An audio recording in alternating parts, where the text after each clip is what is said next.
Quiz time. What are democratic governments in our times usually referred to as? Representative democracies. Representative democracies. Representative democracies. Quiz 2.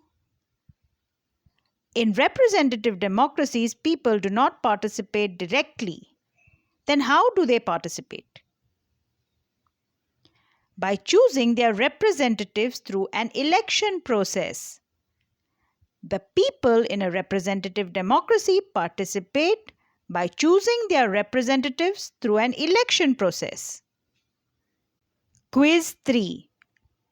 When a government allows each and every adult in the country to vote, what is it called? Clue. UAF. Universal Adult Franchise. Quiz 4. These days, can a government call itself democratic if it does not allow universal adult franchise? Mostly no. So, these days, a government cannot call itself democratic unless it allows universal adult franchise, that is, all adults in the country, the right and opportunity to vote. But it was not always like this. Can you believe that there was a time when governments did not allow women and the poor to participate in elections? In their earliest forms, governments allowed only men who owned property and were educated to vote. This meant that women, the poor, the propertyless, and the uneducated were not allowed to vote. The country was governed by the rules and regulations that these few men made. In India, before independence, only a small minority was allowed to vote, and they therefore came together to determine the fate of the majority. Several people, including Gandhiji, were shocked at the unfairness of this practice and demanded that all adults have the right to vote.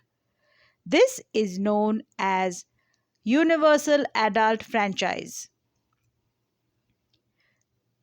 A mark is put on the finger to make sure that a person casts only one vote.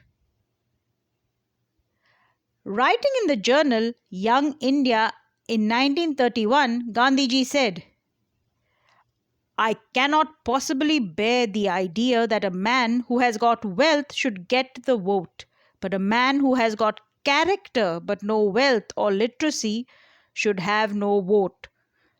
Or that a man who honestly works by the sweat of his brow day in and day out should not have the vote for the crime of being a poor man." Bapuji always thought of the poor of his country. Nowhere in the world have governments willingly shared power. All over Europe and USA, women and the poor have had to fight for participation in government. Women's struggle to vote got strengthened during the First World War. This movement is called the Women's Suffrage Movement. The Women's Suffrage Movement, Suffrage, as the term suffrage usually means right to vote. Suffrage means right to vote.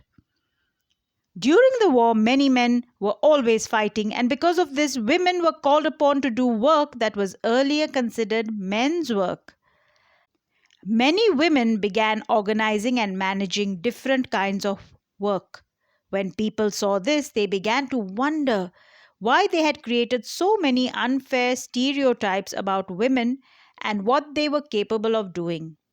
So women began to be seen as being equally capable of making decisions.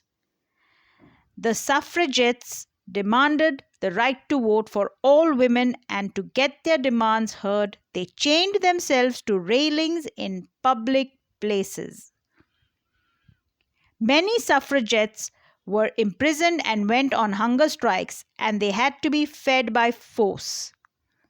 American women got the right to vote in 1920, while women in the UK got to vote on the same terms as men some years later in 1928. Quiz time. Who are the suffragettes? Suffragettes. Two F's and two T's in suffragettes. Who are the suffragettes? The suffragettes are those who are part of the women's suffrage movement. Suffrage means right to vote. There is the word rage, R-A-G-E, in suffrage, and there's a double F. Suffrage, Suffrage. Thank you, Lord.